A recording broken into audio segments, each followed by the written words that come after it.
De retour sur Outre-mer 360 Radio et nous continuons de vous faire vivre cette 60e édition du Salon international de l'agriculture et nous allons prendre la direction de la Guyane avec vous, Nicolas Hebon. Bonjour. Bonjour. Vous êtes donc apiculteur, fondateur de la miellerie de Makouria.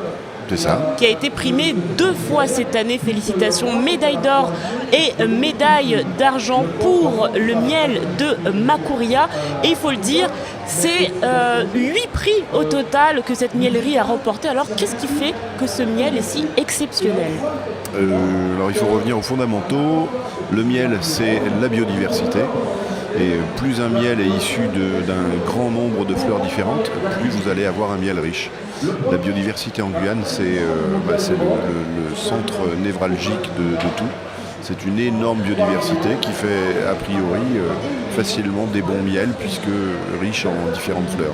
Alors, vous avez été primé dans 2 catégories différentes. Peut-être revenir dessus, expliquer un peu les spécificités pour nous qui ne sommes pas, on va dire à jour de ce qu'est le monde de l'apiculture. Alors, la première des 2 catégories, c'est la catégorie des Outre-mer où on a les miels tropicales. Donc, on a été médaille d'argent sur le miel tropical clair. Et puis, pour corser un petit peu, pour rendre tout ça plus excitant, on est allé défier la métropole et on a répondu dans une catégorie miel polyfloral qui regroupe, d'après moi, ce qui se fait de mieux, parce qu'on est sur des miels riches, des miels très biodivers. Et là, on est... en fait, il y a plusieurs appellations, mais la plus connue, c'est le miel de 1000 fleurs. Alors en Guyane c'est du miel de 10 000 fleurs, hein, forcément c'est beaucoup plus présent. Et voilà, là ça a été la médaille d'or. On est particulièrement fiers de celui-là parce que c'est, j'allais dire, faire un pied de nez à la métropole, mais c'est montrer que les dom-toms sont capables de faire au moins mieux que les autres, hein, au moins mieux que la métropole.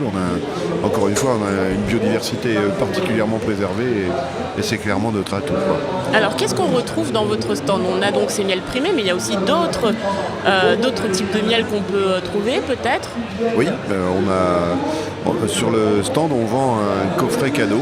C'est d'ailleurs un produit un peu emblématique chez nous.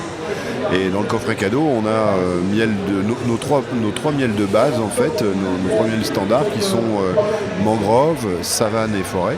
Mangrove. La mangrove, c'est la forêt humide. Hein. Tous les dom-toms savent de quoi on parle d'ailleurs. C'est à peu près les seules régions de France où on sait de quoi on parle quand on parle de mangrove. Et donc on a une mangrove comme partout qui est souvent préservée, partout dans les dômes, qui apporte un miel rond, doux et floral. Et voilà. Et pour les botanistes, c'est le palétuvier rouge. Voilà. Qu'est-ce que vous rencontrez comme difficulté au quotidien en tant qu'apiculteur ? Alors moi j'ai des difficultés en termes de compréhension par les autorités guyanaises. Alors je ne sais pas si les autres DOM auront ces problèmes-là, mais nous en fait on se rend compte que les DOM sont des spécificités au sein d'un monde très normalisé, terriblement normalisé, et que tout ce qui ne rentre pas dans un cadre n'est pas considéré. Alors on se retrouve avec des absurdités. Moi la dernière en date, c'est je cherche désespérément à essayer d'embaucher mon beau-fils, qui est détenteur d'un BPREA en métropole, qui a passé son BPREA et qui se retrouve... qui ne peut pas être embauché en Guyane, tout simplement parce que la collectivité territoriale de Guyane n'accepte pas de nous aider au financement de ce qui nous permettrait de l'embaucher. Et donc on a mis en amont tout ce qu'il fallait pour diplômer nos jeunes. Mais alors c'est ce qu'on nous dit, hein, à chaque fois on nous vend les diplômes de nos régions, nos jeunes, voilà, oui, mais sauf qu'une fois qu'on a fait tout ça, il n'y a plus personne. Et un manque d'accompagnement ? Ah oui, mais c'est pire que ça, hein, c'est même un refus en fait. Ils vous disent non, ils vous disent on ne vous aidera pas, non, on ne peut pas faire ça. Enfin, c'est totalement incohérent avec ce qu'il faudrait pour pérenniser, pour dynamiser nos territoires. Et là, on se retrouve avec des bureaucrates, En fait, ce sont des gens qui ont jamais eu d'ampoule dans les mains, qui n'ont jamais mis de bottes, et qui soulignent les obligations auxquelles on doit nous se soumettre. Alors qu'eux, a priori, ils ne sont pas capables de tendre vers l'amélioration, vers la remise en question, vers l'adaptation. Non, on doit tous se soumettre à leur rigueur, à leurs impératifs de droiteur, de cadre, de normalité, de loi. Non, il y a la loi, il y a l'esprit de la loi. Et il faudrait se rendre compte avec un petit peu de réalisme que c'est pas parce qu'on donne une direction que c'est forcément exactement celle-là qu'il faut suivre, et il faut savoir s'adapter. Est-ce que vous pensez que le fait de remporter tous ces prix au niveau national, ça peut changer quelque chose ? Je vais vous faire une réponse qui va malheureusement pas dans le bon sens. Moi, je pense que ça n'amène pas beaucoup d'intérêt pour les gens, pour nos décideurs. Ça amène de l'intérêt pour les gens qui nous suivent et qui nous aiment, qui se sentent concernés, mais nos décideurs sont sur une autre planète.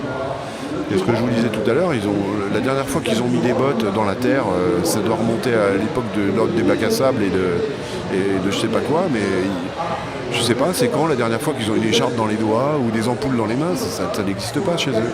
C'est même pas un langage qu'ils doivent connaître d'ailleurs. Ils sont à la ramasse, hein, ils sont vraiment plus adaptés. Nous, on est toujours en train de se battre, en train de lutter contre des météos changeantes, des lois changeantes, des environnements changeants. Et eux, non. Eux, c'est un cadre, point barre. Démerdez-vous avec ça.